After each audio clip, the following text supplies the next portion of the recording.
중독 상태가 되고 이렇게 되면 정상적인 그 사람들에 비해서 뇌의 세포가 위축이 되고 부피가 좀 줄어들게 되는 부분이 있습니다. 이는 도파민이 중독되었을 때 보다 분비가 되지 않기 때문에 일상생활이나 그 속에서 흥미나 재미 등을 느낄 수가 없게 되는 것입니다.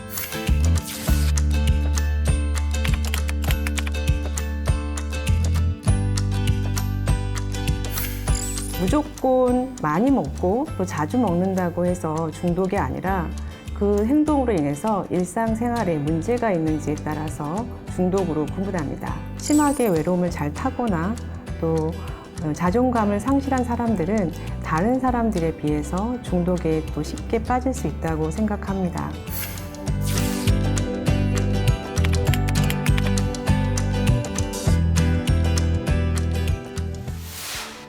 네, 안녕하세요. 세상과 사람의 다양한 이슈를 뇌 분야의 전문 셀럽들과 함께 이야기해보는 브레인셀럽의 장래혁입니다. 네, 오늘 브레인셀럽에서 이야기 나눌 주제는 중독된 뇌인데요. 우리도 알게 모르게 중독된 일상을 살고 있는데요. 가장 흔한 것이 바로 이 스마트폰이죠.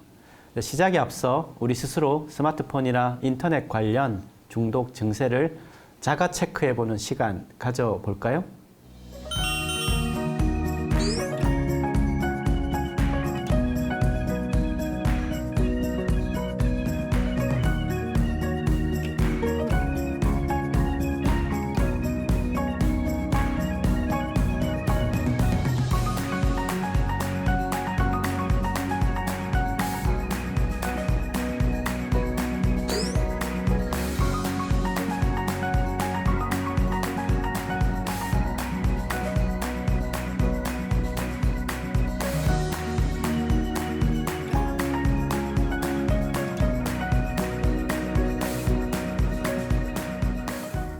여러분은 어떠신가요? 여러분의 중독 점수는 몇 점인가요?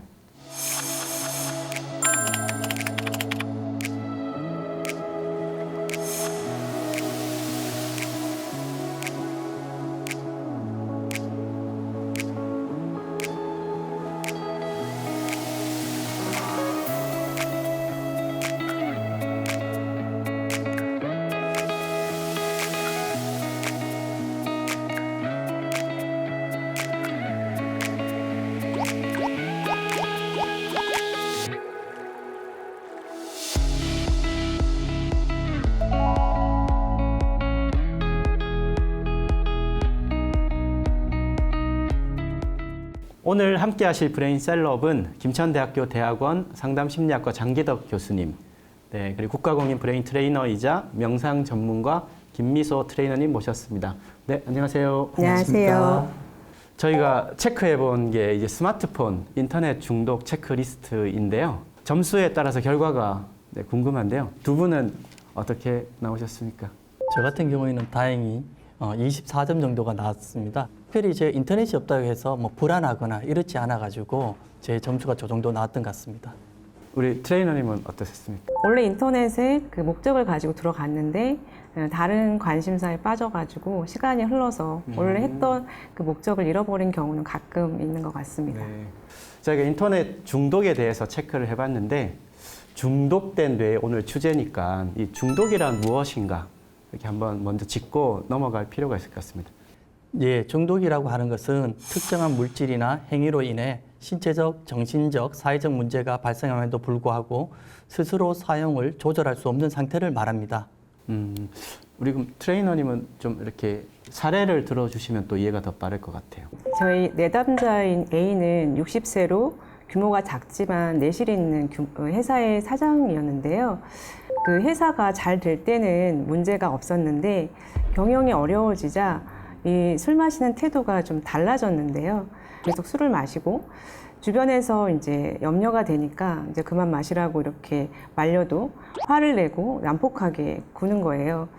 그래서 무조건 많이 먹고 또 자주 먹는다고 해서 중독이 아니라 자기 조절이 가능한지 그리고 그 행동으로 인해서 일상생활에 문제가 있는지에 따라서 중독으로 구분합니다. 지금 말씀하신 대로 보면 이제 무조건 많이 먹거나 한다고 해서 중독은 아닙니다. 먼저 이제 물질 중독 사용의 경우에는 DSM-4라고 하는 것이 이제 검사를 하는, 거기에 이제 조절 능력 손상과 사회적 손상, 위험한 물질 사용, 그리고 약물학적 진단 기준의 11개 중에서 11개월 이내에 2개 이상 나타났을 경우에 중독이라고 하고, 행위 중독은 행위에 대한 자기 조절이 가능한지, 그리고 그 행동이 일상생활을 못하게 하느냐에 따라 질병으로 구분할 수도 있고, 내성 의존 금단 현상이 하나의 척도가 될 수 있습니다. 많이 먹는다고 또 뭐 자주 먹는다고 중독이 아니고 말씀하신 자기 조절 이 부분에 주목해야 할 것 같은데요. 근데 사람들이 실제로 이제 중독되는 이유 이게 이제 궁금한데요. 이게 중독은 이것 때문에 이래 중독돼라고 하기는 좀 그렇지만 전반적으로 보면 여러 원인들을 통해서 우리가 중독이라고 하는 것은 될 수 있는 원인들을 한번 살펴볼 수는 있는 것 같습니다. 우리가 이제 크게 세 가지로 한번 생각해 볼 수가 있습니다. 첫 번째는 이제 유전적 요인인데 말 그대로 유전적으로 이제 타고난 기질이라든지 이렇게 이제 살펴볼 수가 있고요. 또 한 가지는 이제 심리학적인 요인인데 그 심리학적이라고 하는 것은 그 마음이 갖추고 있는 뭐 성격이라든지 이런 부분들이 이제 있고요. 그리고 이제 세 번째는 사회 문화적 요인이 가능한데 이것은 이제 환경적인 부분이라고 보시면 되겠습니다. 예를 들어 담배를 피는 사람들이 굉장히 많다라면 자연스럽게 담배를 피게 되고 그 담배를 점점 더 많이 피다가 이제 끊을 수 없는 이런 이제 끊게 되면 금단이라든지 내성이 생기고 의존을 하게 되는 이런 부분까지도 발생하게 되는 거죠. 이러한 요인들을 인해서 우리가 중독에 빠질 수가 있게 되는 것입니다. 어떤 행위가 즐거움을 주면 그 행위를 반복해서 하고 싶은 욕구가 발생합니다. 그리고 그런 것이 강화되고요. 이런 것을 우리는 이제 동기 강화라고 하는데 이는 뇌 변형계의 중변형 도파민 시스템 보상과 관련되어 과도한 도파민을 분비하게 되는 것입니다. 네, 말씀하신 것처럼 사실 중독이 사실 뇌로 보면 이 도파민이 아주 밀접하게 연관이 되어 있는데요. 저희가 보통 도파민 하면은 뇌 속의 신경 전달 물질, 우리가 이제 뇌 신경세포 사이의 시냅스에서 전달되는 화학 물질 중에 하나라고 얘기하는데 VTA라고 하는 이 복축 피계 영역, 또 우리가 흑질이라고 하는 이 두 개를 중심으로 이 보상 회로가 이렇게 형성이 되는 건데 평상시에 적절하게 원하는 보상을 취하고 거기에 대해서 적절한 대가를 얻고 하는 이 일반적인 보상 회로의 서킷이 술, 뭐 담배, 또 뭐 심하면 마약 같은 물질에 반응을 해서 일반적인 보상 회로가 아니라 외부에서 들어온 물질에 따라서 보상 회로의 망가짐으로 인해서 특정 물질에 대한 자극에 지나친 보상을 기대하게 되는, 지나치면 중독으로 빠지지만 결국은 이걸 도파민 이 조절을 어떻게 해갈 거냐. 우리가 신경전달 물질은 좋고 나쁘다는 게 없고 자기 조절에 대한 부분이 도파민계 시스템에서도 결국은 이 조절이 핵심인 것 같아요. 뇌로 보면 이 도파민계를 가지고 얘기를 할 수 있지만 이렇게 중독이 되면 실제 뇌가 어떻게 달라진다고 볼 수 있을까요? 예, 중독이 되면 그 중독 상태가 되고 이렇게 되면 정상적인 그 사람들에 비해서 뇌 세포가 위축이 되고 부피가 좀 줄어들게 되는 부분이 있습니다. 그로 인해 가지고 기억력이 저하가 되고 성격의 변화, 수면 패턴의 변화, 그리고 판단력, 그리고 지각 능력 저하 등 다양한 문제가 발생할 수가 있게 되는 겁니다. 그래서 중독이라고 하는 것은 실제적으로 보면 어떻게 하나도 좋은 것이 없다라고 볼 수가 있게 되는 겁니다. 말씀하신 게 맞는 것 같은데요. 가능하면 사실은 중독되지 않도록 사실 굉장히 주의를 잘 해야 되는데 이 중독에 대한 좀 어떤 것들이 더 있는지 좀 궁금한데요. 예, 중독은 이제 앞에서도 말씀하신 것처럼 물질 중독하고 행위 중독 이 두 가지로 크게 나눌 수가 있습니다. 그리고 이런 물질 중독은 인체에 흡수가 되면 기분이나 행동에 영향을 주게 되고 그리고 이런 약물들을 통해서 기분이 좋아지니까 여러 가지를 하고 싶겠죠. 그리고 이런 종류들은 뭐 마약이라든지 마약성 진통제, 수면제, 본드와 같은 흡입제, 니코틴, 알코올 등이 있습니다. 그리고 행위 중독은 우리가 말 그대로 행위로 나타내는 것인데 뭐 도박이라든지 스마트폰, 그리고 게임, SNS, 운동, 카페인, 마시는 거, 그리고 음식, 다이어트, 섹스, 인터넷 등이 다양하게 정말 있게 되는 겁니다. 그리고 이제 우리가 자주 사용하는 앞에서도 우리 검사했듯이 인터넷 중독에서는 정보 검색을 너무 많이 한다라든지 혹은 채팅을 한다라든지 뭐 아니면 음란물 아니면 이제 온라인 도박 뭐 유튜브를 요즘 특히 이제 사람들이 유튜브를 계속 보고 있기 때문에 유튜브 등이 포함될 수가 있게 되는 겁니다. 생각보다 중독이 되는 물질 행동이 굉장히 많은데 뭐 대부분 한두 가지씩은 다 갖고 있는 느낌이 막 드는데요. 우리나라에서도 펜타닐을 상습적으로 흡입해온 10대 40여 명이 붙잡혔습니다. 경찰이 경남 창원의 한 원룸에 들이닥칩니다. 바닥에는 쿠킹 포일과 빨대가 널려 있습니다. 19살 A군 등이 마약류 의약품인 펜타닐 패치를 쿠킹 포일에 올려 열을 가한 뒤 들이마신 겁니다. 이 기간 고교생 23명과 학교 밖 청소년 5명이 펜타닐을 구입하거나 들이마신 것으로 드러났습니다.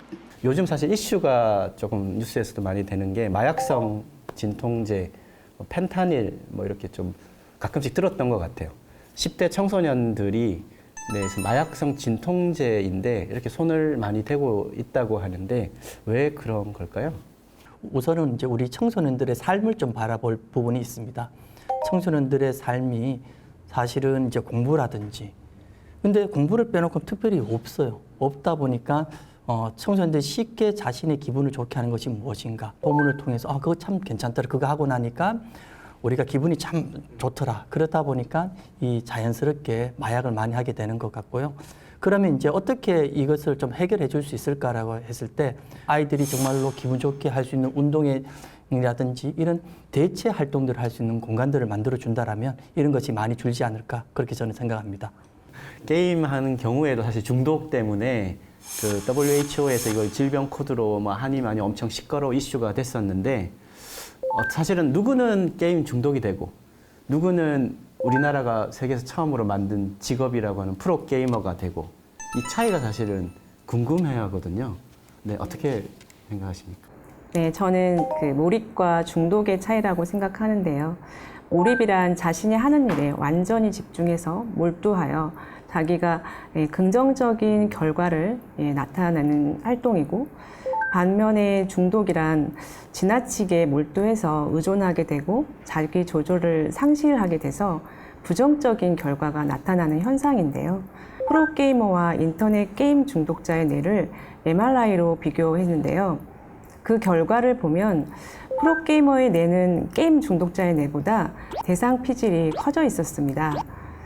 이는 곧 프로게이머는 게임을 과업으로 여겨서 통제력을 가지고 훈련을 통해서 그 능력을 향상시켰지만 중독자는 그냥 맹목적인 쾌락만을 추구하는 것을 의미하는데요.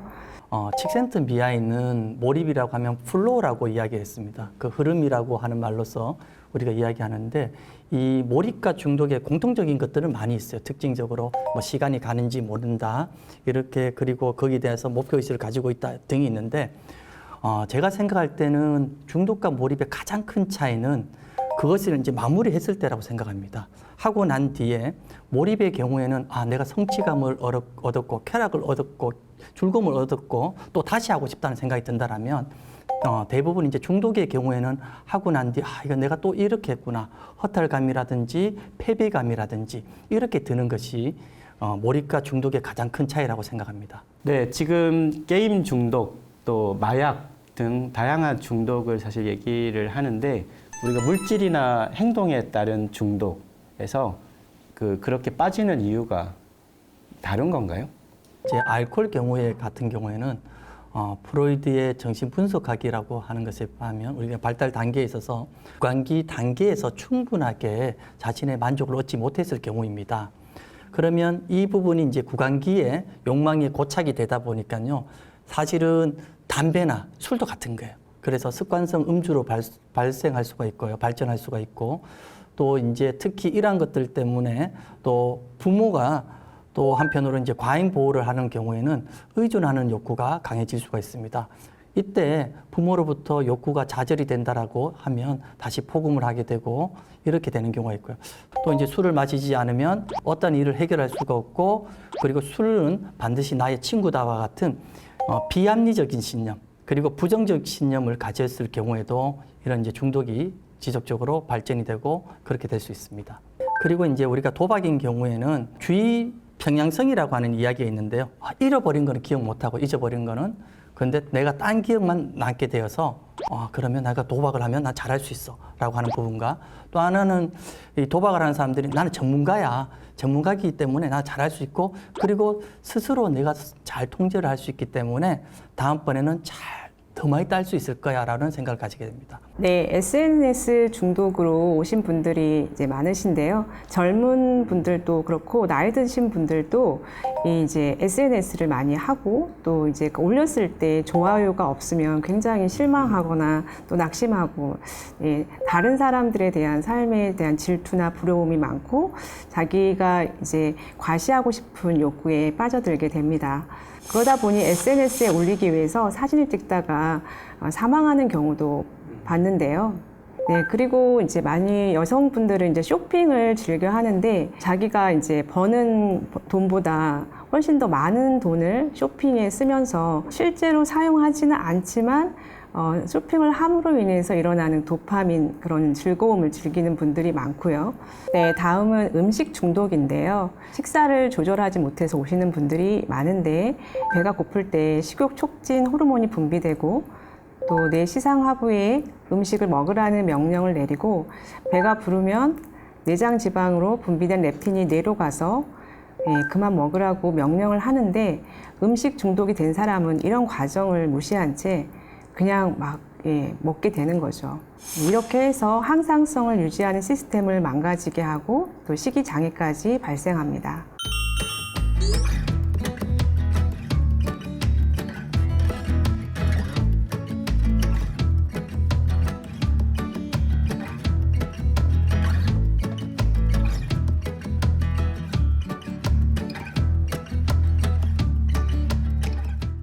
이렇게 사는데 중독이 사실 굉장히 만연해진 시대인데 참여하신 셀럽분들이 중독이 과거보다 많아진 이유 이게 좀 궁금한데 무엇이라고 생각하시나요? 네, 저는 예전보다 현대인들이 스트레스를 많이 받고 있다고 생각하는데요. 스트레스는 많아지는데 이제 풀 곳은 없고 또 한정되어 있고 그러다 보니까 더 즐겁게 쉽게 쾌락을 느끼는 것에 빠지는 것 같습니다.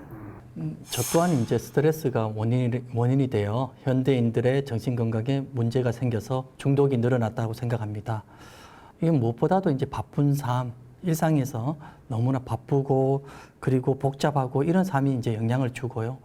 그리고 이제 무엇보다 과거보다 중독이 될 만한 매체들이 굉장히 많아졌다고 생각합니다. 스마트폰이나 인터넷 같은 것이 생기면서 그에 따른 문제들도 수반되었다고 생각합니다. 네, 사회 변화에 따라서 사실 중독이 더 발생하는 것 외에 어떻게 보면 개인적인 성격이나 이런 특징에 따라서도 조금 더 쉽게 중독되는 사람이 있다고 볼 수 있을까요? 누구나 중독에 빠지기는 하지만은 이제 오신 분들 중에 특별히 더 취약한 분들이 계십니다. 개인이 살아오면서 어렸을 때부터 겪었던 그 사랑의 결핍이 원인이 되기도 하고 또한 이제 심하게 외로움을 잘 타거나 또 자존감을 상실한 사람들은 다른 사람들에 비해서 중독에 또 쉽게 빠질 수 있다고 생각합니다. 이런 사람들은 채워지지 않는 마음을 허전함을 달래기 위해서 술을 또 마시고 쇼핑을 하고 또 일에 매달리고 운동도 하게 되는 거죠. 저희가 계속 사실 중독에 관한 이야기를 하고 있는데 중독 이야기에 사실 빠질 수 없는 게 그걸 좀 뭔가 극복을 해보려고 하는 과정에서 맞닥뜨리게 되는 이 금단 현상에 대한 건데 이 금단 현상에 대해서 어떤 것이 실제로 있습니까? 금단 현상이라고 하는 것은 특정 약물이나 대상 행위를 충동적, 습관적으로 하게 되며 이를 중단했을 경우에 여러 증상이 나타나는 것을 의미합니다. 모든 중독의 금단 현상으로는 우울증이 있습니다. 그리고 이는 도파민이 중독되었을 때 보다 분비가 되지 않기 때문에 일상생활이나 그 속에서 흥미나 재미 등을 느낄 수가 없게 되는 것입니다. 그러다 보니 정신질환과 같은 질병이 함께 나타나게 됩니다. 하나씩 이야기해 보자면요. 먼저 이제 마약의 금단 현상을 이야기하면 두통, 오한, 근육통, 허기, 복통 등이 있을 수 있고요. 또 이제 마약은 그만큼 이제 도파민을 급격하게 이제 증가시키기 때문에 그것을 줄였을 경우에는 그만큼 큰 금단 현상이 나타나게 됩니다. 그래서 당연히 금단 현상을 이기지 못했을 경우에는 또 마약을 하게 되고 또 이런 것들이 악순환이 계속 돌게 되는 것입니다. 그리고 우리가 주변에 쉽게 볼 수 있는 것 중에 이제 알코올인데, 알코올의 경우에는 수면 장애라든지 손떨림, 그리고 구토, 망상, 한각, 한청 등이 나타날 수가 있습니다. 그리고 니코틴, 즉 담배는 두통, 식욕 등 개인마다 다른 여러 증상이 나타나는데요. 가장 심한 것은 담배를 피우고 싶다는 갈망입니다. 저도 이제 담배를 한 7년을 피면서 한 2갑 정도를 피다 끊었는데 한 20년 됐는데 아직도 피우고 싶다는 생각이 드니까. 20년이 지났는데도요? 예. 그러니까 아직도 피우고 싶다는 생각이 드니까 그만큼 갈망이 심하다고 볼 수 있습니다. 다음으로는 이제 카페인이 있는데, 카페인은 이제 두통과 답답함이 가장 두드러지게 나타나고 집중력 저하, 피로감 등도 함께 발생합니다. 또 이제 도박의 경우는 심하면 고혈압이라든지 심장 발작까지도 생길 수가 있게 되는 겁니다. 네, 운동 역시 중독되고 금단 현상이 있는데요. 운동이 삶에 활력을 주고 건강을 챙겨주긴 하지만 과도한 운동은 문제가 될 수 있습니다. 운동 중독의 경우 과한 운동으로 신체적 손상이 발생하는데요. 운동의 금단 현상으로는 무기력해지거나 집중력의 감소, 또 피곤해지고 사회적 활동 저하, 판단력 저하, 그리고 업무 수행 능력의 저하 등이 있겠습니다. 그리고 또 게임의 경우는 이제 현실에 있지 않기 때문에 환상, 또 무기력, 사회 부적응 등의 금단 현상이 나타납니다. 그리고 쇼핑하시는 경우는 그걸 끊었을 때 우울해지고 또 불안해지고 불면과 같은 금단 현상이 나타나고요. 쇼핑은 또 중독이라기보다는 의존증에 가깝기 때문에 주변인의 도움이 되는 다른 중독에 비해서는 쉽게 금단 현상을 이겨낼 수 있다고 보여집니다. 마지막으로 음식 중독인데요. 탄수화물, 탄산음료 등에 중독된 것의 금단 현상은 무기력증, 피곤함, 또 운동신경 둔해짐, 두통, 기분 변화가 있겠습니다. 모든 금단 현상은 중독된 물질에 따라서 또 사람에 따라 다르게 나타날 수 있다고 봅니다.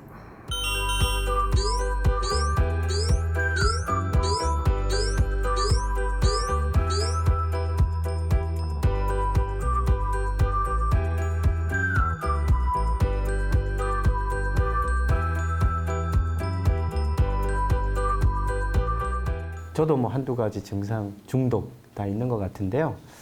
사실 생활 속에서 이렇게 신경을 쓰지 않으면, 그러니까 자기 조절력, 뭔가 나라고 하는 이런 가치를 사실 조금만 상실을 하게 되면 언제 어떻게 중독이 될지 모르는 것 같아요.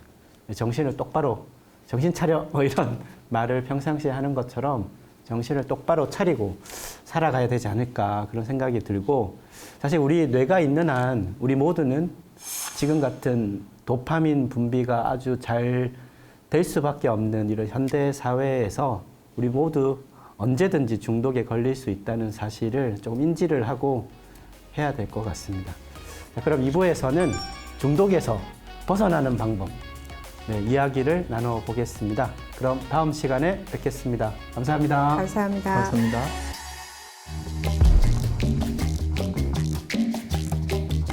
이 알코올이나 인터넷, 도박, 마약 중독으로 인한 사회 경제적 비용만 연간 109조 원에 이른다고 하죠. 자발적인 내담자나 치료자 같은 경우에는 스스로 원해서 왔기 때문에 어떠한 역경이 있으면 그것을 이겨내려고 하는 반면에 몸을 움직이고 브레인 명상을 하면서 그동안 집착하고 중독되었던 많은 것들에서 벗어나 홀가분해지고요.